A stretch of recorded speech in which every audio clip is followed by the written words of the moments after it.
ಈಗ 2 ನಿಮಿಷದ ಹಿಂದೆ ಮಗು ಮಾತಾಡಿರೋದು ಕೇಳಿ ನಾನು ಅರ್ಧ ಸತ್ತೋಗಿದ್ದೀನಿ. ನನ್ ಪ್ರಾಣ ಕೊಟ್ಟಾದ್ರೂ ನಿನ್ ಪ್ರಾಣನ ಉಳಿಸ್ಕೋತೀನಿ ಅಂತ ಅವಳಿಗೆ ಮಾತು ಕೊಟ್ಟು ಬಂದಿದ್ದೀನಿ.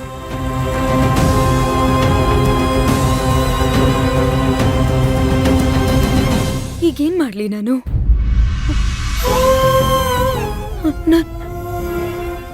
ನನ್ ಮಗುಗ್ ನನ್ ಮಾತು ಕೊಟ್ಟಿದ್ದೀನಿ. ಮಾತು ಉಳಿಸ್ಕೊಳಕ್ಕಾಗ್ತಾ ಇಲ್ಲ.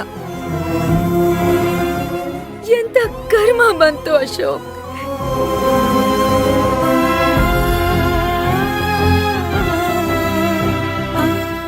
ಮೇಡಮ್,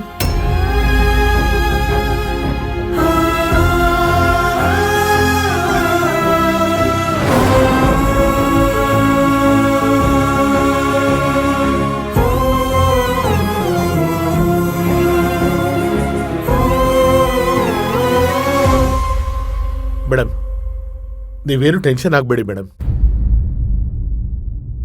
ನಾನು 50 ಲಕ್ಷಕ್ಕೆ ವ್ಯವಸ್ಥೆ ಮಾಡಿ.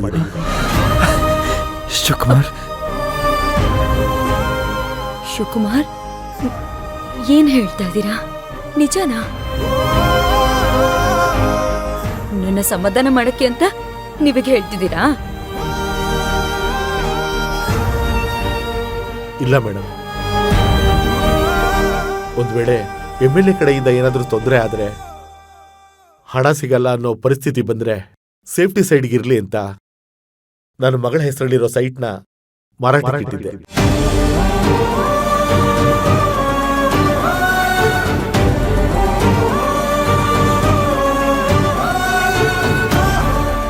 ಅದನ್ನ ತಗೊಳ್ಳೋರ್ ಹತ್ರ ಅಮೌಂಟ್ ರೆಡಿಯಾಗಿಟ್ಟಿರಿ ಅಂತ ಹೇಳಿದ್ದೀನಿ.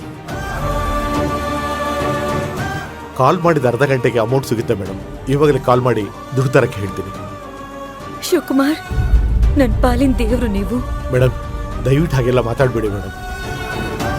ಒಂದು ನಿಮಿಷ ಇರಿ.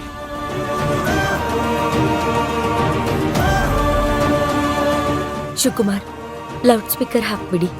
ಮೇಡಮ್, ನನ್ನ ಮೇಲೂ ಡೌಟಾ? ಹಾಗಲ್ಲ ಶಿವಕುಮಾರ್, ನನಗೊಂದಾದ್ಮೇಲೆ ಒಂದ್ ಈ ತರ ಆಗ್ತಾ ಇರೋದು ನೋಡಿದ್ರೆ ಪರಿಸ್ಥಿತಿ ಮೇಲೆ ಡೌಟ್ ಬಂದ್ಬಿಟ್ಟಿದೆ. ಸರಿ, ಸ್ಪೀಕರ್ ಹಾಕ್ತೀನಿ.